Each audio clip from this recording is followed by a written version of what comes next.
अस्सलाम वालेकुम नाज़रीन, FSID न्यूज में आपका इस्तकबाल है। मैं मोहम्मद फारूक। पढ़ते हैं आज की ताज़ा खबर। RM Computer Center Nistar Sheikh Abdullah Complex, Lakshmi Nagar Colony, Mehboob Nagar, introducing basic courses on computer skill for all age groups include basic computer knowledge, MS Word, MS PowerPoint, Notepad, English and Urdu typing and DTP Internet Center. Second batch admission started from 11th June 2024. For information contact 9440248412 or 7989917044. Admissions are open. रियासती हुकूमत की जानिब से किए गए 6 guarantee स्कीमों में से एक को भी सही तरीके से अमल नहीं किया जा रहा है। महबूब नगर रुकने पार्लियामेंट DK अरुणा। महबूब नगर रुकने पार्लियामेंट DK अरुणा ने मीडियाल से खिताब करते हुए कहा कि कांग्रेस हुकूमत ने 6 गारंटी स्कीमों का वादा करते हुए रियासत में इक़्तिदार में आई है। इक़्तिदार में आने के बाद कांग्रेस हुकूमत की जानिब से किए गए 6 गारंटी स्कीमों में से एक को भी सही तरीके से अमल नहीं किया जा रहा है और किसानों को कर्जे मुआफ़ करने का वादा करके उनको भी धोखा दिया जा रहा है। बगैर किसी शर्त के किसानों के कर्ज़ों को मुआफ़ करने का मुतालबा किया। कांग्रेस हुकूमत आवाम को धोखा देकर झूठे वादे कर इख्तिदार में आई है। తెలంగాణ రైతుల్ని మోసం చేసిండ్రు, ఇచ్చిన మాట తప్పిండ్రు। 2 లక్షల రుణమాఫీ ఏదైతే చెప్పిండ్రో వాళ్ళు ఈరోజు అన్ని కండిషన్లు పెట్టి మమ అని అనిపించేటటువంటి కార్యక్రమాన్ని చేస్తున్నారు। ఈరోజు రేషన్ కార్డు ఉన్నవా, రేషన్ కార్డు ఉండాలనేటటువంటి ఒక నిబంధన పెట్టినట్టు మనం చూస్తూ ఉన్నాం। అంటే ఈరోజు వాళ్ళు ఎన్నికల ముందు ఇచ్చిన హామీ ఏంది, ఇన్ని కండిషన్స్ ఈరోజు రైతు రుణమాఫీకి ఎందుకు?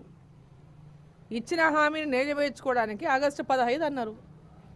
ఆగస్టు 15 రోజుల లోపల ఇన్ని కండిషన్లు పెట్టి దాన్ని మొత్తం ఎన్ని తక్కువ అయితే, ఎంతమంది రైతులను తక్కువ చేస్తే, ఎన్ని ఎకరాలు తగ్గిస్తే అంతటటువంటి తగ్గించుకునేటటువంటి ప్రయత్నాన్ని చేస్తున్నారు తప్ప ఈరోజు ఇన్ని నియోజకవర్గాలు తిరిగి జిల్లా తిరిగి రైతుల యొక్క సమావేశాలు ఏర్పాటు చేసి సూచనలు సలహాలు, మరి హామీ ఇచ్చే ముందు కూడా అటువంటి సలహాలు సూచనలు తీసుకోవాల్సి ఉండే వీళ్ళు। ఏనాడైతే హామీ ఇచ్చిండ్రో ఎలక్షన్ల ముందు వరంగల్లో ఏదైతే వాళ్ళు రైతుల కోసం ఆనాడు డిక్లరేషన్ అని చెప్పి చేసిండ్రో, మరి ఆ రోజు ఎందుకు వీళ్ళు అందరి యొక్క అభిప్రాయం తీసుకొని ఒక మీటింగ్ ఏర్పాటు చేసి దీన్ని అనౌన్స్ చేయలేదు? డిక్లరేషన్ అని చెప్పి బ్రహ్మాండంగా డిక్లరేషన్ చేసి ఈరోజేమో దానికి నిబంధనలు పెట్టడం లోపల వీళ్ళు 100% తెలంగాణ రైతులని రైతు రుణమాఫీ చేయకుండా మోసం చేసిండ్రు। నిబంధనల పేరిట ఈ యొక్క రైతు రుణమాఫీ పథకాన్ని తుంగలో దొక్కేటటువంటి ప్రయత్నం చేస్తున్నారు। ఇచ్చిన మాట తప్పినటువంటి పార్టీ కాంగ్రెస్ పార్టీ। ఈరోజు అసలు నిబంధనలని ఈరోజు కొత్తగా జిల్లాకు పోయి సూచనలు ఏంది, సలహాలు ఏంది, మీటింగ్లు ఏంది?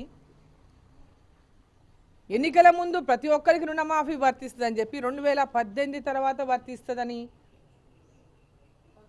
అంతకుముందు ఉన్నవాళ్ళు రుణమాఫీ ఉన్నవాళ్ళు అంతవరకు ఉన్నటువంటి రైతుల ఏదైతే బ్యాంకులో లోన్స్ ఉన్నాయో వాటికి వర్తించదని, ఏంటి కండిషన్లు ఎందుకు? ఈరోజు ఎందుకోసం ఈ కండిషన్లు పెడుతున్నది?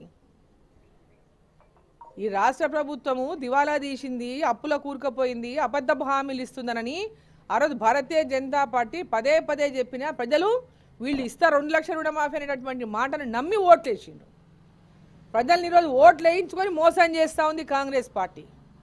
ఓట్లకు ముందు ఒక మాట, ఓట్లతో గెలిచిన తర్వాత ఇంకొక మాట। ఇప్పటిదాకా ఇచ్చిన ఏ ఒక్క హామీని మేము ఆర్టీసీ బస్సులో మహిళలను ఎక్కించిన, అది తప్ప ఇంకేమైనా జరిగిందా? ఆర్టీసీ బస్సుల్లో ఎక్కుతున్నటువంటి మహిళలు కూడా సంతోషంగా లేరు ఇవాళ। ఆ బస్సులు సమయానికి రావని, గంటల తరబడి వేచి చూసినా బస్సులను తగ్గించేసిందని, ఈరోజు ప్రతి ఒక్కటి రోజు ఒక సమావేశాలు, మీడియాలు, సమీక్షలు పేరిటనే సమయం అంతా కూడా గడిపేస్తున్నారు తప్ప ఇంప్లిమెంటేషన్ అనేది ఇప్పటిదాకా ఎక్కడ కూడా ప్రారంభం కాలేదు। ఏది ఇంప్లిమెంట్, ఏ పథకాన్ని వాళ్ళు ఇచ్చినా, ఏ ఒక్క హామీ 6 గ్యారంటీల్లో బస్సు ఎక్కించిన మంది తప్పితే ఇప్పటిదాకా ఎక్కడ ఇండ్లు ప్రారంభం కాలేదు, ఇండ్ల నిర్మాణం ప్రారంభం కాలేదు, ఇండ్ల శాంక్షన్ ప్రారంభం కాలేదు, వాటికి నియమ నిబంధనలు ఇప్పటిదాకా ఇంకా తయారు చేస్తూనే ఉన్నారు। నియోజకవర్గానికి ఇన్ని వేల ఇండ్లు అనేటటువంటి మాటకే పరిమితమవుతున్నారు తప్ప ఎక్కడ కూడా ఇప్పటిదాకా వాళ్ళు ఇచ్చినటువంటి హామీలో ఏ ఒక్క హామీని ఈరోజు 2000 రూపాయల పెన్షన్ 4000 అన్నారు, ఇప్పటిదాకా 4000 పింఛన్ పైన కూడా పూర్తిగా ఈ ప్రభుత్వం ఎక్కడ అమలు చేసినటువంటి పరిస్థితి లేదు.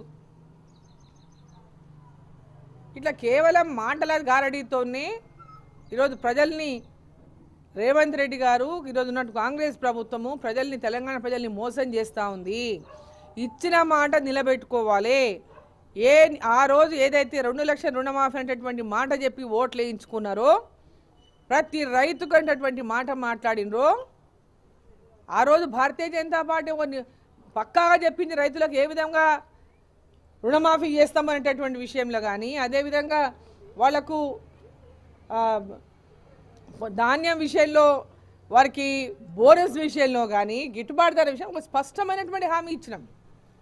వీళ్ళంతా ఏదైనా మొత్తం ఓట్ల కోసమే హామీలు ఇచ్చినటువంటి party Congress party, TRS party అన్నాడు. ఓట్ల కోసమే అనేకమైనటువంటి అడ్డగోలుగా హామీలు ఇచ్చి ప్రజలతో ఓట్లు వేయించుకొని అధికారంలోకి వచ్చి ఈరోజు నిబంధనలు అనుకుంటా, తాత్సారం చేసుకుంటా, సమయాన్ని వృధా చేసుకుంటా, ఇప్పటికే రైతులకు వర్షాలు పడుతున్నాయి. ఈ పాటికే రుణమాఫీ అయిపోవాలి, రైతులకు కొత్తగా 15,000 రూపాయలు ఇవ్వాలి. ఇప్పటిదాకా వాటికి ఎక్కడ కూడా ప్రారంభం కాలేదు. ఇంకా రైతుల పక్షాన మేము డిమాండ్ చేస్తూ ఉన్నాం. భారతీయ జనతా పార్టీ తరఫున కాంగ్రెస్ పార్టీ ఏ విధమైనటువంటి హామీ ఎన్నికల ముందు ఇచ్చిందో, నిబంధనలు లేకుండా రైతులకు అందరికీ రుణమాఫీ చేస్తామని 2 లక్షల రూపాయల రుణమాఫీ చేస్తామని చెప్పిండ్రు. రైతులందరికీ 2 లక్షల రుణమాఫీ చేయాలి ఆగస్టు 15 లోపల. అప్పుడే మీరు మాట నిలబెట్టుకున్నట్టు. మాట తప్పినటువంటి కాంగ్రెస్ ప్రభుత్వం మాట తప్పకుండా ఇచ్చిన మాట నిలబెట్టుకోవాలని చెప్పి నేను డిమాండ్ చేస్తున్నాను. ఖచ్చితంగా రైతుల పక్షాన ఈ ప్రభుత్వాన్ని నిలదీస్తాము. ఈ రేషన్ కార్డులు అనుకుంటా ఆ నిబంధన ఈ నిబంధన పెట్టి ఎంతమంది రైతులను రుణమాఫీ నుంచి తప్పించాలనేటటువంటి ప్రయత్నమే చేస్తుంది ఈ ప్రభుత్వం. ఎంతమంది రైతులను తగ్గిస్తే అంత బడ్జెట్ వీళ్ళకి తగ్గుతుంది, ఈ భూమి అమ్మిన పైసలు దాన్ని సరిపెట్టాలనేటటువంటి ప్రయత్నం చేస్తుంది.